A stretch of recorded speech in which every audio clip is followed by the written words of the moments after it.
J'aimerais partager avec vous un chapitre complet.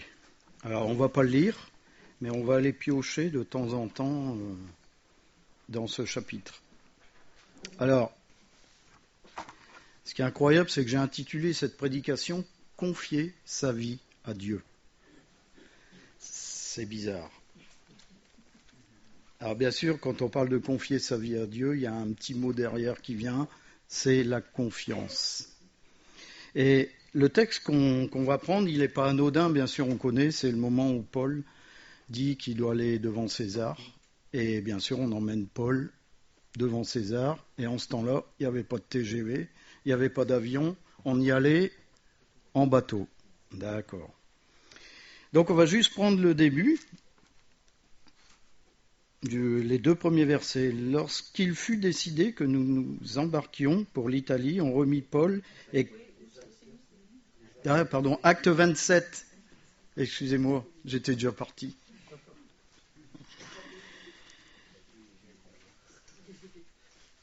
J'étais en TGV déjà, alors que je parle de bateau.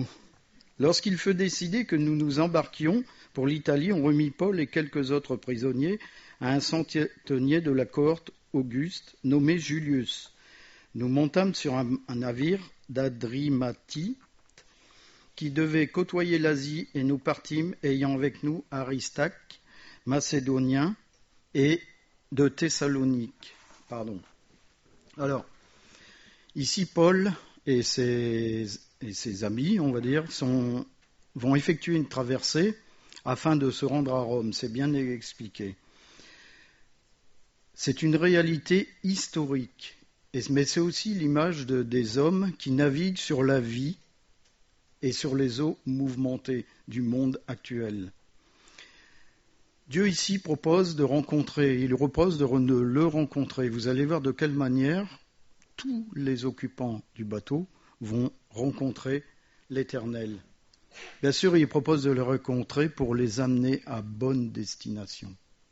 C'est ce qu'il veut faire pour chacune de nos vies. Il veut nous rencontrer pour nous amener à la bonne destination. La tempête qui s'est abattue, dans la suite on le verra, ça représente toutes les intempéries qu'on a dans nos vies. Toutes ces tempêtes, toutes ces choses qui bouleversent complètement notre bateau et notre vie sur Terre, tout simplement. Et pourtant, on est parti pour se rendre vers, quelque part, vers une destination. Alors, ce qu'on peut lire ici, c'est que les uns pourraient dire, ben oui, mais bon, il est Paul, il ne va rien lui arriver parce qu'il est protégé. Mais quand on lit la suite, il a subi exactement les mêmes tracas que ceux qui étaient avec lui. Donc les choses sont aussi bien pour les inconvertis que pour les convertis. Il n'y a aucune différence. C'est pour tout le monde pareil. Et ça, je dis ça pour les gens qui pensent que peut-être, ben oui, moi je suis à Christ, il va rien arriver. C'est faux. C'est totalement faux. Et on va voir pourquoi, au contraire. Parfois, il faut qu'il nous arrive quelque chose. Au verset 11, donc il y a tout l'épisode où ça a été tranquille, ils ont vécu un moment tranquille. Au verset 11, le centenier écouta le pilote et le patron du navire plutôt que les paroles de Paul. Le centenier est confronté à un choix important. Soit il écoute les spécialistes, vous savez, les hommes de métier, ceux dont on est sûr que ce qu'ils vont nous dire, ça va être bien, ou alors on écoute Dieu, qui va parler au travers de son serviteur. Et on est souvent confronté à ce genre d'alternative dans nos vies. On doit prendre une décision, et ça c'est souvent l'opposition entre la chair et l'esprit. C'est-à-dire qu'on va prendre une décision par rapport aux choses du monde, par rapport à ce qu'on est en train de traverser, oubliant, comme l'a dit Catherine, que c'est l'Éternel qui est à la barre. Et ça nous pousse parfois dans une direction qui est complètement à l'envers des plans de Dieu. Et si on va en Galates chapitre 5, ce coup-ci je vais vous le dire, c'est l'opposition, vous savez, tout ce texte qui parle de l'opposition entre l'esprit. Alors, chapitre 5 à partir du verset 16.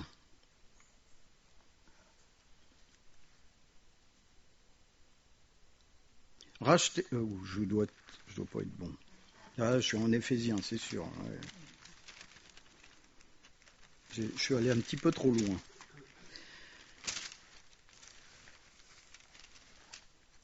Je dis donc, marchez selon l'esprit et vous n'accomplirez pas les désirs de la chair. Car la chair a des désirs contraires à ceux de l'esprit, et l'esprit en a de contraires à ceux de la chair. Ils sont opposés entre eux, afin que vous ne fassiez point ce que vous voudriez. Si vous êtes conduits par l'esprit, vous n'êtes point sous la loi. Or, les œuvres de la chair sont évidentes. Ce sont la débauche, l'impureté, le dérèglement, l'idolâtrie, la magie, les rivalités, les querelles, les jalousies, les animosités, les disputes, les divisions, les sectes, l'envie, l'ivrognerie, les excès de table et les choses semblables. Je vous dis d'avance, comme je vous l'ai déjà dit, que ceux qui commettent de telles choses n'hériteront point le royaume de Dieu. Mais le fruit de l'esprit, c'est l'amour, la joie, la paix, la patience, la bonté, la bienveillance, la foi, la douceur, la maîtrise de soi. La loi n'est point contre ces choses. Ceux qui sont à Jésus-Christ ont crucifié la chair avec ses passions et ses désirs. Si nous vivons par l'Esprit, marchons aussi selon l'Esprit. Ne cherchons pas une vaine gloire en nous provoquant les uns les autres, en nous portant envie les uns sur les autres. Donc vous voyez ici qu'on parle vraiment d'une opposition entre les choses de la chair et les choses de l'Esprit. Et ce centenier a été confronté à ces choses-là.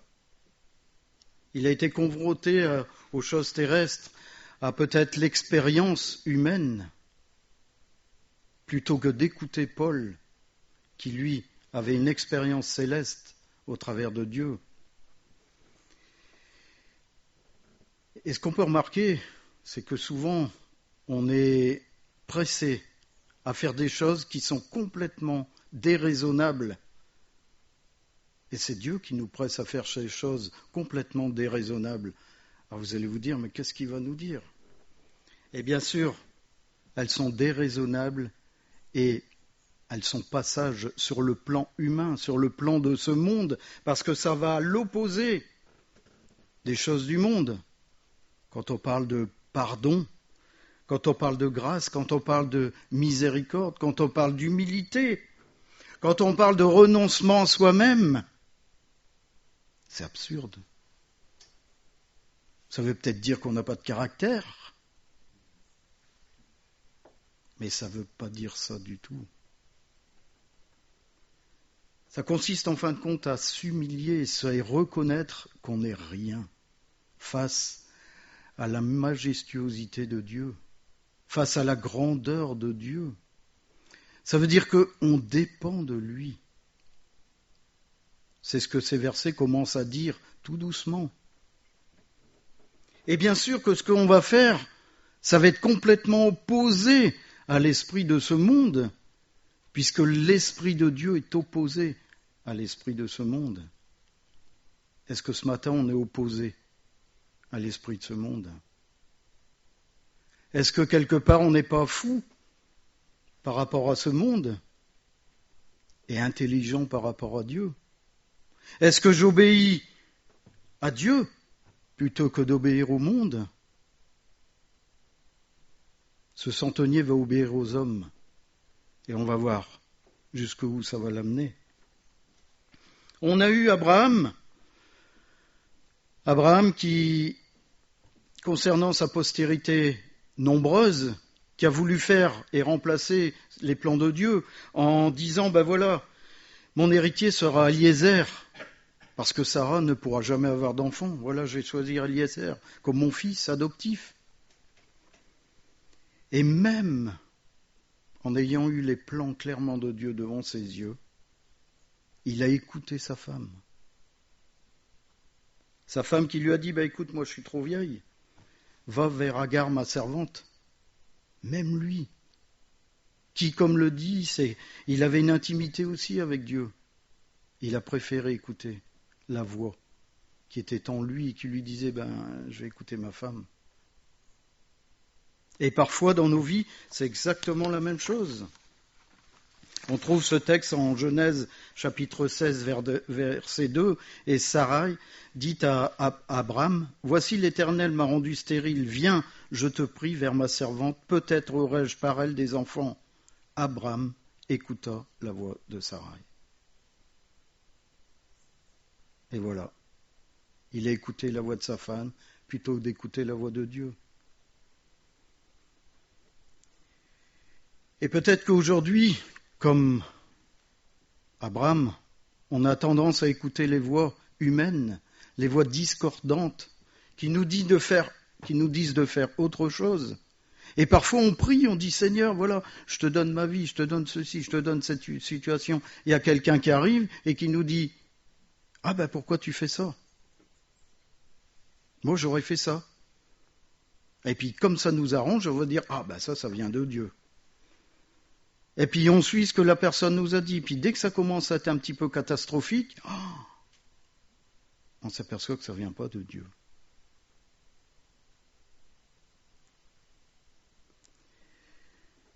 On a tendance peut-être à faire confiance à notre expérience, à nos pensées. Et ça peut nous conduire dans des situations extrêmement délicates, qui n'entrent aucunement dans les plans de Dieu. Et on va traverser des mers qui vont être énormes, alors que les desseins de Dieu à notre égard étaient bienveillants. C'est lui qui aurait dirigé notre bateau. Et on a laissé diriger notre bateau par quelqu'un d'autre. Et on se retrouve alors dans des situations périlleuses, extrêmement périlleuses. Le verset 13, magnifique. Là, j'ai la conviction que c'est le Seigneur qui me conduit.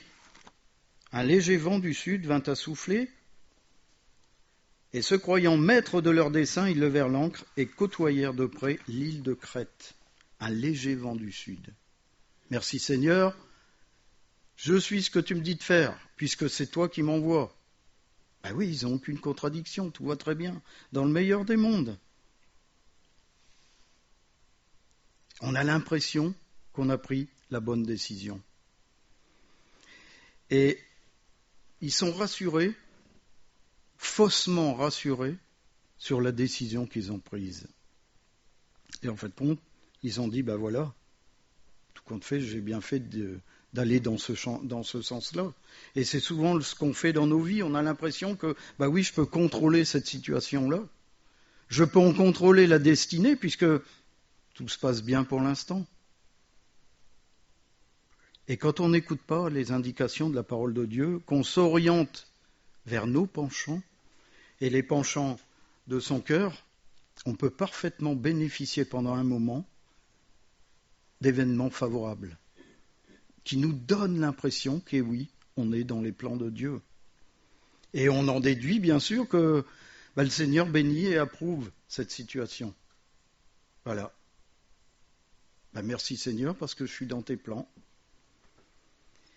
Si pendant un moment la situation semble avantageuse, et c'est ce qui va arriver ici, c'est en fin de compte la traduction de la grâce de Dieu à notre égard. Et surtout, sa patience, qui est ici pas pour appuyer et soutenir ce qu'on a fait, c'est-à-dire dire, écoute, tout compte fait, je suis d'accord avec la décision que tu as prise. Et non, pas du tout. Mais c'est en fin de compte pour nous amener à nous convaincre du péché et nous amener à la repentance. Le Seigneur nous laisse aller dans cette galère. Voilà. Il dit, voilà, je vais même laisser et t'aider pendant un moment. Et quand tu vas t'enfoncer, c'est là où tu verras le péché. C'est là où tu verras que tu as besoin de moi. Romains chapitre 2, verset 4. Méprises-tu les richesses de sa bonté, de sa patience et de sa longanimité, ne reconnaissant pas que la bonté de Dieu te pousse à la repentance? Si on avait un Dieu rempli de colère, on serait foudroyé la première fois où on lui désobéit. Mais il nous laisse aller. Il nous laisse prendre la mer avec notre petit bateau, avec nous, tenant la rame du bateau, croyant que la mer va toujours rester d'huile, alors que l'Éternel sait parfaitement que la mer ne restera pas d'huile. Il va arriver une tempête monstrueuse. Et c'est le deuxième point. La traversée et les mesures salutaires, ce qu'il faut faire. Au verset 14, mais bientôt un vent impétueux qu'on appelle Eurachylon se déchaîna sur l'île. Voyez le terme qui est employé ici, se déchaîna. Ça montre l'ampleur de la tempête qui peut arriver dans notre vie.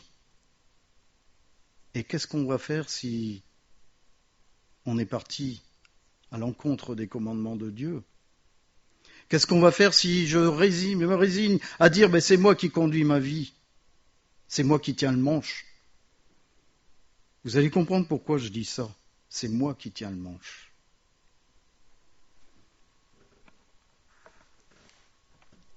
Sans l'intervention divine du Seigneur, le bateau aurait explosé. Paul, ainsi que tous les passagers, auraient été au fond de la mer. Est-ce qu'on a conscience de ça quand on lit ce chapitre? Est-ce qu'on a conscience parfois que dans nos vies, sans l'intervention divine de Dieu, on serait mort? Et quand je dis mort, je ne parle pas seulement de mort physique, mais je parle également de mort spirituelle. Est-ce qu'on en a conscience? Versets 16 et 17.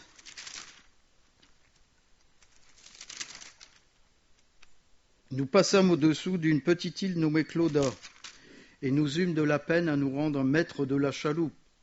Après l'avoir hissée, on se servit des moyens de secours pour ceindre le navire, et dans la crainte de tomber sur la Syrte, on abaissa les voiles. C'est ainsi qu'on se laissa emporter par le vent.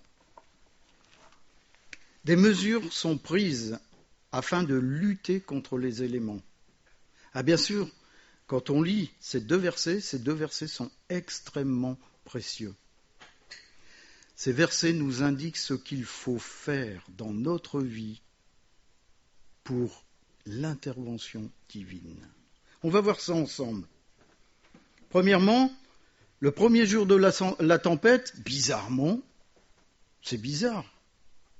Moi, ce que j'aurais fait, c'est que j'aurais pris toute la cargaison pour alléger le bateau et je l'aurais jeté. Qu'est-ce qu'ils font, eux? C'est quoi? Ils prennent la chaloupe.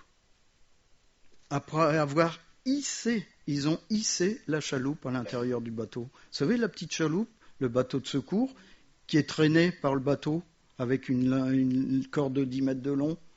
Bizarrement, ils rentrent la chaloupe à l'intérieur du bateau. Moi, j'aurais pas fait ça. Mais en fin de compte, ce geste a une portée extrêmement spirituelle, bien sûr. La chaloupe, c'est tout ce qui concerne la vie du chrétien dans une situation périlleuse. Quand on est ballotté par la houle, quand on est ballotté par les vents, c'est-à-dire les épreuves, pendant la traversée, pendant notre vie, ça représente l'intimité avec Dieu. Et tous les moyens qui sont pour avoir cette intimité. La lecture de la parole, la méditation des Écritures, la prière, la communion fraternelle, c'est toutes ces choses qu'on amène dans notre vie. Et il n'est pas question de laisser ces choses derrière soi, comme la chaloupe qui était attachée derrière le bateau. Ces choses, on doit les avoir dans nos vies en permanence. Eux, ce qu'ils ont fait, la première chose, c'est qu'ils ont dit, on ne peut même pas dire qu'ils vont dire, on va le garder au cas où le bateau explose. Parce que même le bateau ne résistait pas à la tempête, comment une petite chaloupe aurait pu résister à la tempête. Donc cette image montre vraiment qu'il faut garder ces choses dans notre vie. La méditation de la parole, la prière, la communion fraternelle, toutes ces choses qui sont l'essence même de la vie du chrétien. On rentre cette chaloupe. Il faut les posséder, il faut les expérimenter dans notre vie et les garder. La deuxième chose, c'est que le navire est sain. C'est-à-dire qu'on va prendre des cordes, on va lier tout le tour du navire pour éviter qu'il explose, qu'il se disloque. C'est ce qu'ils faisaient en ce temps-là, parce que je vous rappelle que les bateaux n'étaient pas en métal, mais ils étaient en bois. Alors vous imaginez, sur une mer déchaînée, le bateau, suivant l'âge, devait se disloquer de tous les sens, au risque d'exploser. Ils ont ceint la coque du navire pour éviter la dislocation. Et ça, ici on parle de la ceinture de vérité. Cette vérité qu'on doit avoir en nous, que tout disciple de Jésus doit avoir et porter. En Proverbe 23, acquiert la vérité et ne la vend pas, la sagesse, l'instruction et l'intelligence. C'est un ordre de l'Éternel. Acquiert la vérité. Ils avaient besoin de ça pour éviter l'explosion du navire, pour éviter que notre vie explose. On a besoin de la vérité de Dieu dans notre cœur. On a besoin de ceindre notre vie de cette vérité. On a besoin de marcher dans cette vérité. Et c'est ce qui a sauvé Paul et ses passagers. C'est qu'ils ont ceint de la vérité ce bateau. Troisième point, le deuxième jour, qu'est-ce qu'ils ont fait? Ils ont fait ce que moi j'aurais fait tout de suite. Ils ont jeté à la mer, au verset 18. Comme nous étions violemment battus par la tempête, le lendemain, on jetait la cargaison à la mer. Ils ont tout jeté à la mer. Quelle décision! Quelle décision! En ce temps-là, il n'y avait pas d'assurance. Quand le bateau était là pour emmener de la marchandise d'un port à un autre, il n'y avait aucune assurance d'assurance de perte de cargaison. Eux, ils ont pris une décision, ils ont tout jeté. Tout jeté ce qu'ils ont embarqué avec eux. Ça vous fait penser à rien? Tout jeté ce qu'ils ont embarqué. Et souvent, ce qu'on doit faire, nous, dans nos vies, c'est ça. C'est tout jeter. Ce qu'on a emmené volontairement ou involontairement dans notre vie. Combien de personnes ont des remorques? Combien de personnes ont des sacs à dos? Et toute leur vie de chrétien, qu'est-ce qu'ils font? Ils les portent. Et ils ne voient pas une seule chose. Parce que vous imaginez, quand ils ont jeté ces choses, ça a allégé le bateau. Complètement, ça l'a allégé. Et souvent, nous, ça nous bloque dans notre progression. On est alourdi, complètement alourdi. On ne s'aperçoit même pas que parfois de vivre avec son passé, c'est comme une main qui nous retient. Alors que Dieu dit lâche. Lâche tout. Lâche tout. Vous imaginez le bateau, quand ils ont tout jeté, il a dû remonter. Alors que là, il était complètement dans les flots, presque à 1 mètre du bord, risquant d'exploser. Et bien sûr, ils ont commencé déjà à se dire, on commence à faire les choses qu'il faut dans ce bateau. Ils ont commencé à voir le bateau réagir d'une autre façon. Parce qu'ils avaient allégé, parce qu'ils avaient accepté de jeter ce qui était peut-être précieux aux yeux du commandant. Qu'est-ce qui est précieux ce matin dans nos vies, qu'on ne veut pas jeter et qui nous alourdit?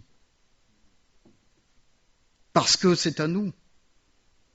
Parce que vous comprenez, si je ne l'emmène pas là-bas, Que va penser ma famille? Que vont penser mes amis? Mais que va penser Dieu? Que va penser Dieu quand il va nous dire, mais attends, je te voyais beaucoup plus loin, mais regarde où tu es aujourd'hui. Regarde tout ce que je suis obligé de faire pour te sauver la vie, alors qu'on n'a même pas conscience qu'on est en train de mourir. Pourquoi ils ont jeté toute la cargaison par-dessus bord? C'est parce qu'ils avaient conscience que s'ils ne le faisaient pas, ils allaient mourir. Est-ce qu'on a conscience ce matin qu'on peut mourir, d'emmener ces choses dans nos vies au quotidien? Parce qu'on refuse de lâcher. Parce qu'on n'accepte pas que, ben oui, il faut que j'abandonne. Et pourtant, des fois, on chante. Ah, c'est beau quand on regarde. Moi qui vous le dis, je suis peut-être le premier à le faire. Hein. J'aime bien ce chant, abandonne, oui, j'abandonne. J'abandonne à toi. Et puis quand les gens viennent voir un ancien, viennent voir un pasteur, on s'aperçoit qu'il y a plein de choses, qu'il n'y a rien d'abandonné. Et on a une remorque, on a un sac à dos, on a un 38 tonnes, un 40 tonnes derrière, qui nous suit avec tout ce qu'on a encore.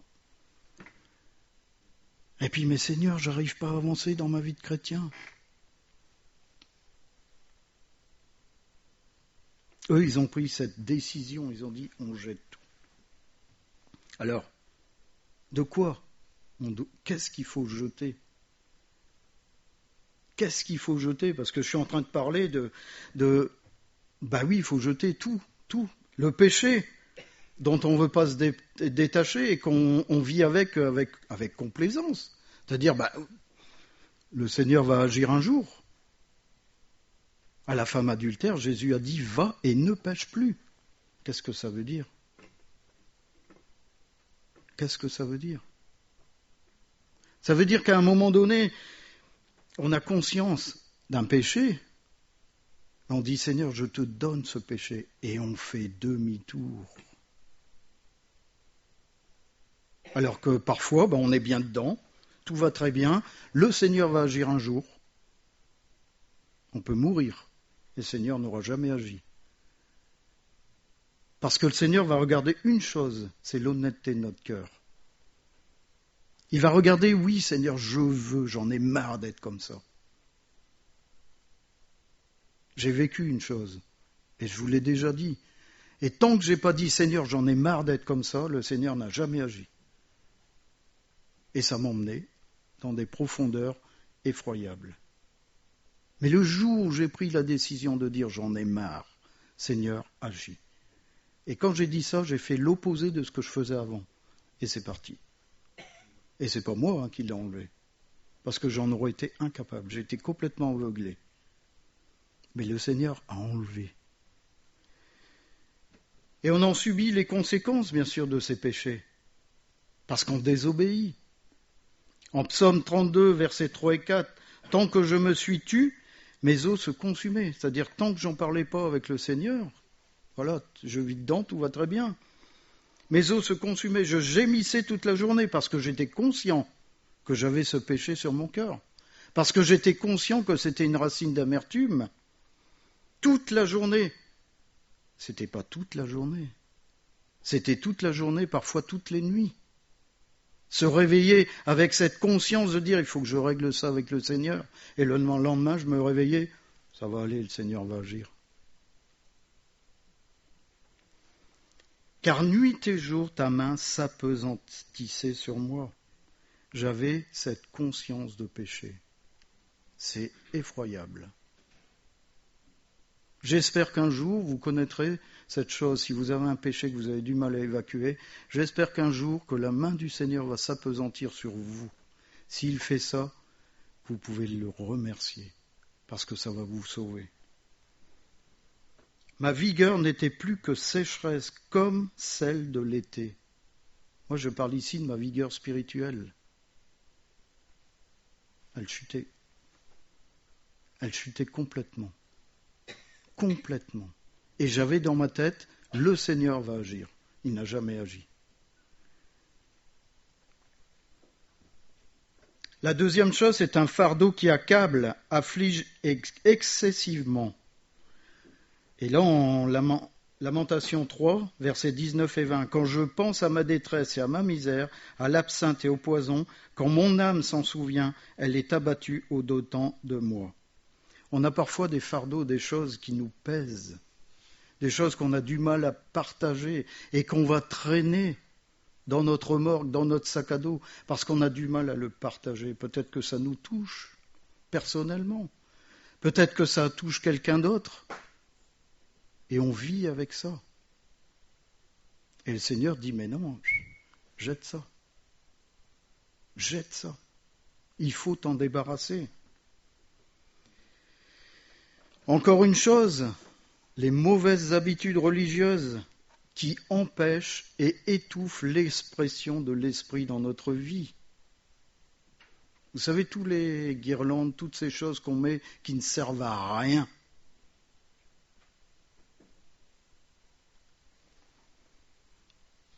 On voit dans la parole que « Montre-moi tes œuvres, et je te montrerai ma foi ». Vous savez, c'est souvent qu'on oublie une chose, c'est que les œuvres découlent de la foi. C'est pas parce qu'on fait quelque chose que cette chose va nous sauver. Je peux faire les plus belles choses de la terre. C'est pas ça qui va nous sauver. Ce qui va nous sauver, c'est la foi en Jésus-Christ.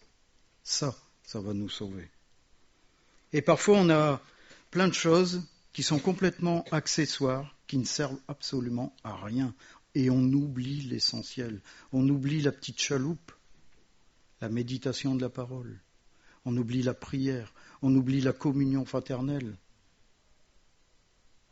Parce qu'on vient peut-être au culte tous les dimanches.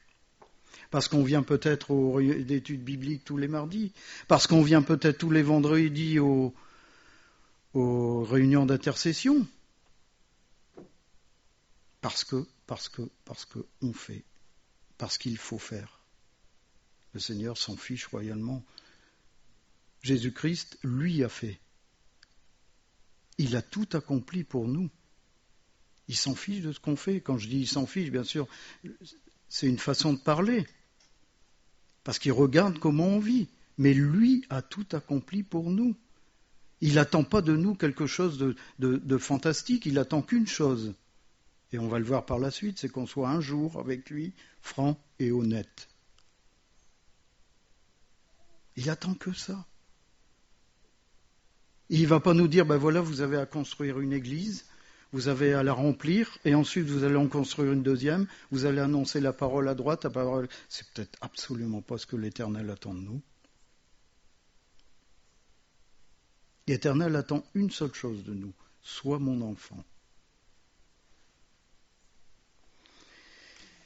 Matthieu 13, verset 7, c'est la parabole du sommeur. Une autre partie tomba parmi les épines montèrent et l'étouffèrent. Est-ce qu'on a des épines ce matin dans nos vies?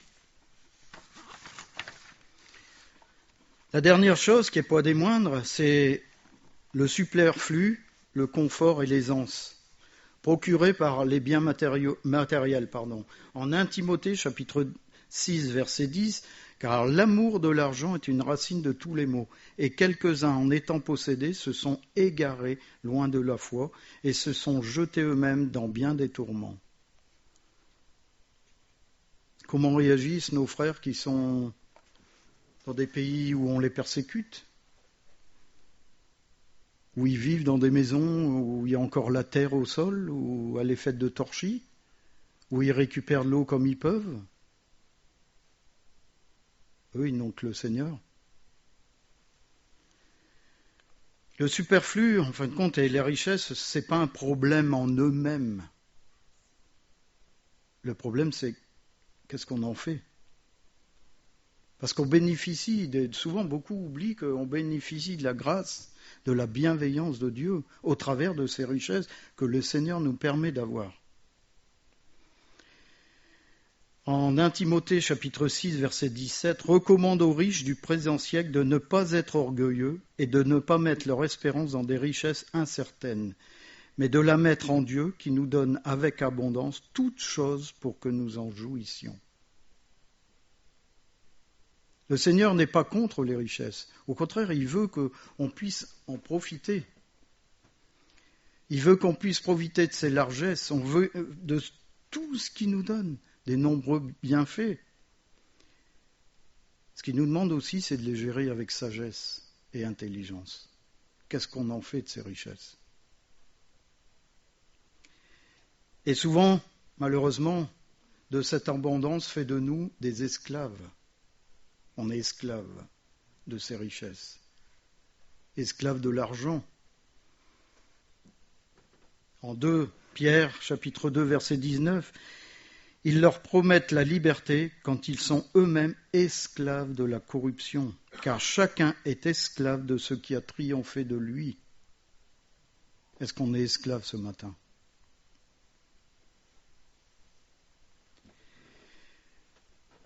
Donc, comme ces gens, on doit s'alléger ce matin.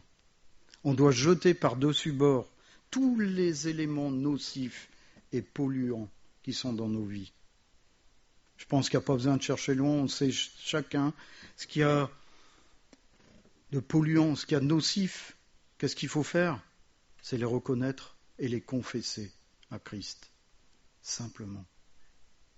Vous allez dire, simplement, ça veut dire qu'en faisant ça, j'accepte de tout jeter par-dessus bord.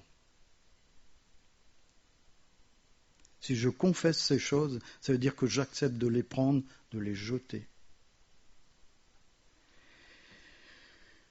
Il faut établir ensuite une position de foi. C'est ça qui est le plus difficile. Parce que vous imaginez bien, quand ils ont fait ça, ils se sont dit, il y a 2 solutions.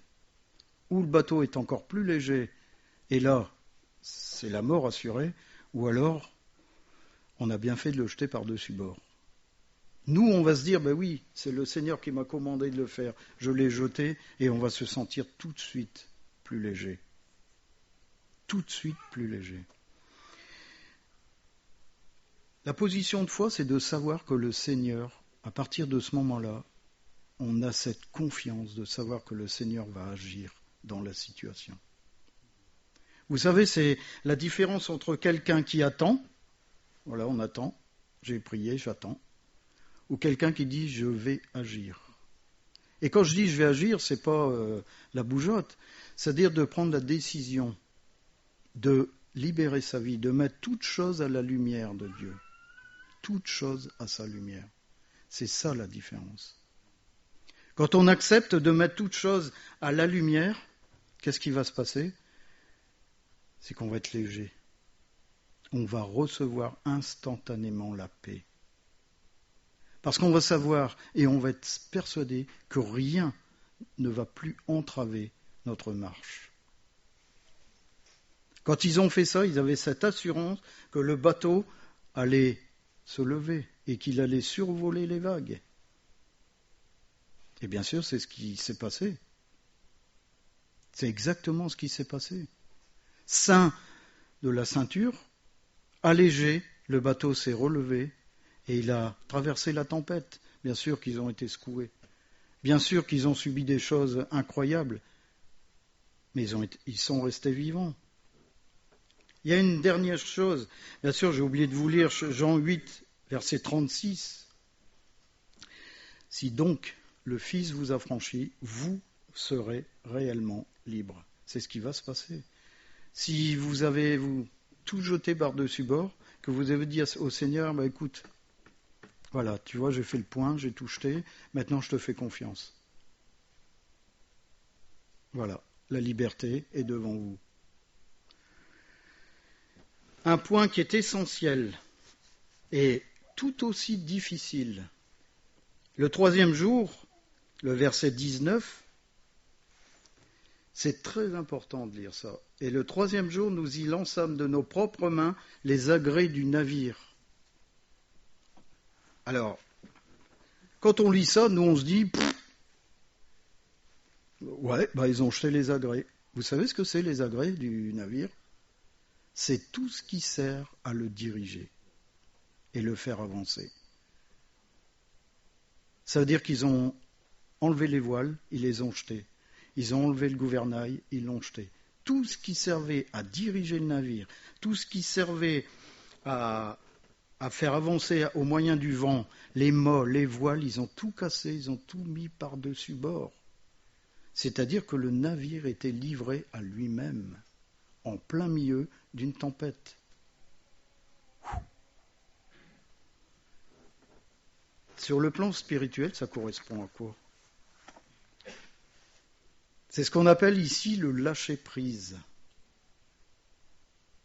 Se dire, Seigneur, écoute, voilà, à partir de maintenant, je me tiens ici devant toi, je ne bouge plus. Je ne dirige plus rien. Je n'oriente plus rien. Je ne dépends que de toi.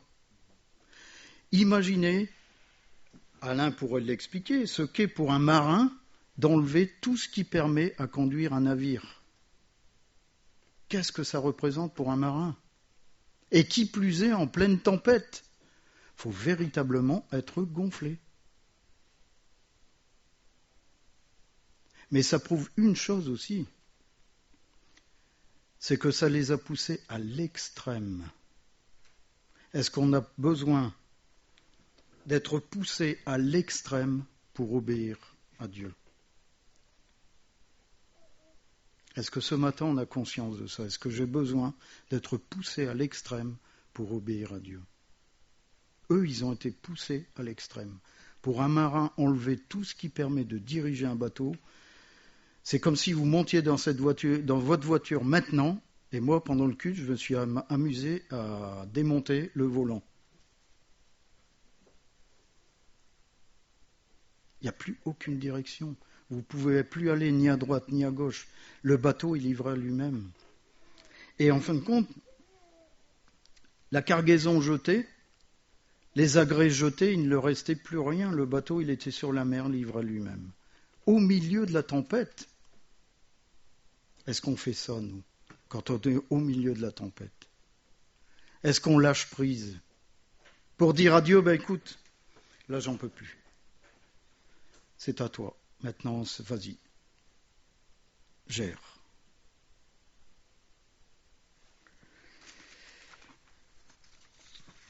Et c'est fondamental de prendre cette décision. De prendre cette décision de dire que, oui, j'accepte. J'accepte de tout lâcher. Ce qui est important dans ma vie, j'accepte. J'accepte de ne plus me diriger. J'attends. J'attends que tu répondes. J'attends que tu me prennes par la main et que tu me conduises. Ça demande une confiance parfaite. Ah bien sûr, qu'est-ce qu'il y a devant nous ? C'est le Seigneur. Le Seigneur qui nous accueille les bras grands ouverts. Vous vous rappelez l'histoire du fils prodigue ? Il est là, il nous a reconnus, il sait que c'est nous. Et il veut dire, maintenant que tu as fait tout ça, je vais t'accueillir. Et il va nous accorder à chacun un temps de repos. Après la traversée difficile, après cette tempête qui était monstrueuse, après à ce que nous ayons mis notre vie en danger, parce que c'est ça aussi, accepter de mettre sa vie en danger. Le lâcher-prise, c'est ça, c'est accepter de dire, voilà.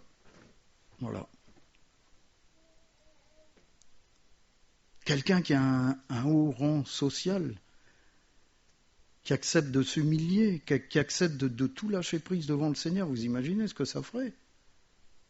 Et pourtant, c'est ce que l'Éternel nous demande de faire.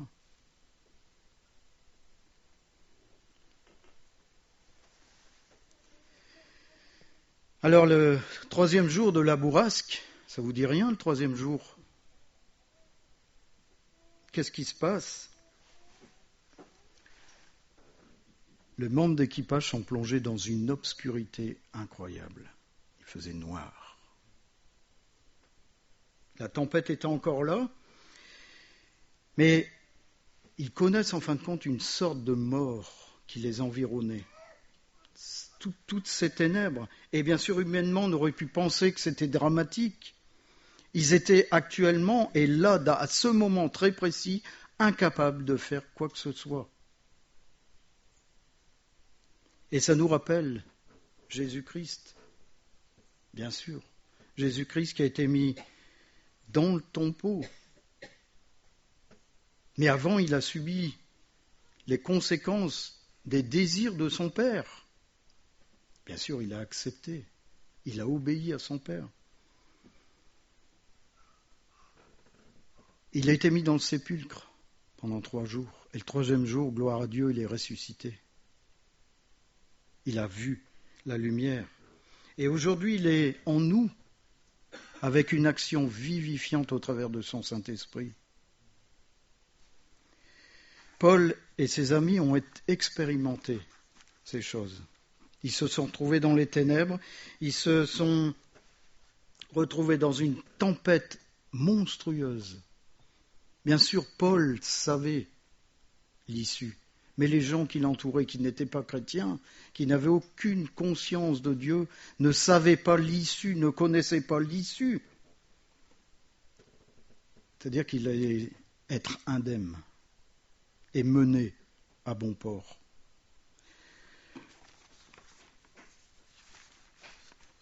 On est chacun, ce matin, appelé à passer par la mort, et vous le savez bien.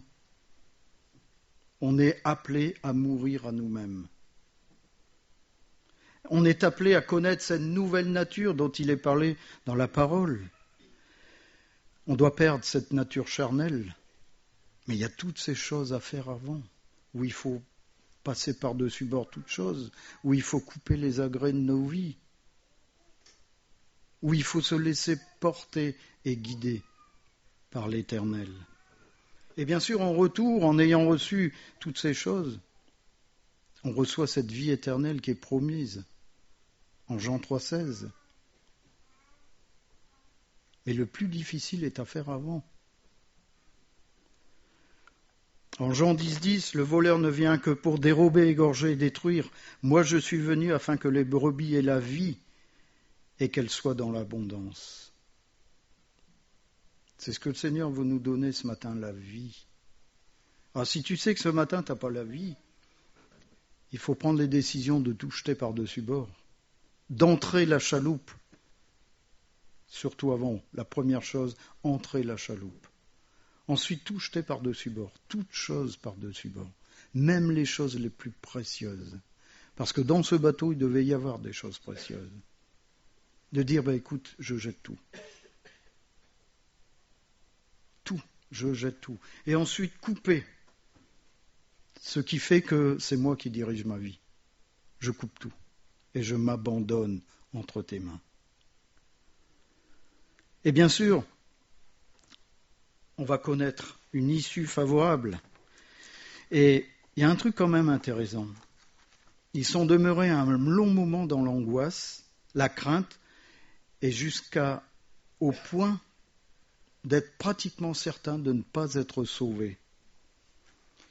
Au verset 20, le soleil et les étoiles ne parurent pas pendant plusieurs jours, et la tempête était si forte que nous perdîmes enfin toute espérance de nous sauver. Vous imaginez, c'est celui qui écrit, qui dit « nous perdîmes ». Il n'a pas dit « ils ont perdu tout espoir ». Il se met dedans. Ça montre l'extrême désespoir de ceux qui étaient dans le navire, aussi bien les convertis que les inconvertis. C'est-à-dire qu'on peut être amené à des situations où même nous, enfants de Dieu, on va connaître le désespoir. Jusqu'à douter peut-être même de notre salut. Jusqu'à douter du fait d'avoir été sauvés. Mais c'est Luc qui a le courage de dire qu'ils ont perdu tout espoir. Et il est préférable, bien sûr, de se mentir. Il est préférable d'éviter de se mentir et de se mentir à soi-même et de mentir à Dieu.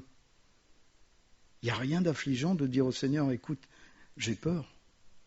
J'ai peur que dans cette situation-là, je ne m'en sorte pas. L'Éternel comprend. Il est difficile et parfois dangereux de dire que, oui, malgré tout ça, je contrôle encore la situation, malgré tout ça, je ne perds pas le contrôle, alors que ce n'est pas vrai. C'est extrêmement dangereux. C'est bien de dire parfois, écoute, je me sens incapable devant cette situation, je suis désolé, je me sens incapable. Ça veut dire qu'on ne se met pas à la place de Dieu. Ça veut dire qu'on dépend de Dieu. Et l'Éternel apprécie qu'on soit transparent dans ces choses-là. Il apprécie qu'on soit vrai, qu'on soit honnête et qu'on réalise tout compte fait qu'on dépend réellement de lui. C'est ça, on est amené à ces choses pour s'apercevoir qu'on dépend de lui. En Colossiens chapitre 3 verset 12, « Ainsi donc, comme des élus de Dieu, saints et bien-aimés, revêtez-vous d'entrailles de miséricorde, de bonté, d'humilité, de douceur et de patience. » C'est-à-dire, soyez comme Christ, qui a tout subi.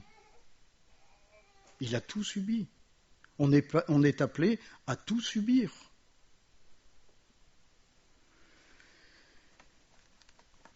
Ce qui est fantastique, c'est de savoir que quand l'Éternel sait qu'on est dans la détresse, et Arlette peut en témoigner, il ne nous abandonne jamais. Jamais. Même si au plus profond de la tempête, on a l'impression qu'il nous a abandonnés, on a l'impression peut-être que c'est une punition, alors que c'est absolument pas la pensée de l'Éternel. C'est pour nous amener encore plus loin. C'est pour nous alléger de tout ce qui nous a alourdis. Mais il ne nous a jamais abandonnés. Son plan pour nous est bienveillant. Il est puissant. Il est capable de vaincre, et c'est ce qu'il a fait ici, la plus grande des tempêtes. Parce que c'est lui qui commande les tempêtes. On va lire le 23, du verset 23 au verset 26. Un ange de Dieu à qui j'appartiens et que je sers m'est apparu cette nuit et m'a dit « Paul, ne crains point. Il faut que tu comparaisses devant César. Et voici, Dieu t'a donné tous ceux qui naviguent avec toi. C'est pourquoi, ô homme, rassurez-vous, car j'ai cette confiance en Dieu, qu'il en sera comme il m'a été dit. Mais nous devons échouer sur une île. » Il envoie un ange pour dire à Paul, « T'inquiète pas, toi et tous ceux qui vont être dans ce navire vont être sains et saufs. » Voilà.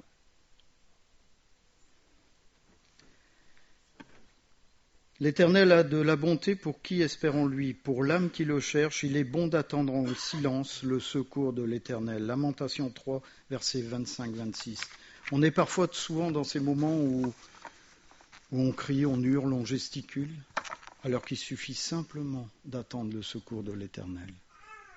Là, vous imaginez que le bateau était encore secoué de tous les côtés. Ils s'étaient dit, on va mourir. Et d'un seul coup, un ange apparaît et lui dit, Paul, je te rassure, tu ne vas pas mourir. Toi, ni aucun de ceux qui vont être dans le bateau. Ah, bien sûr, ils devront en aucun cas quitter le bateau.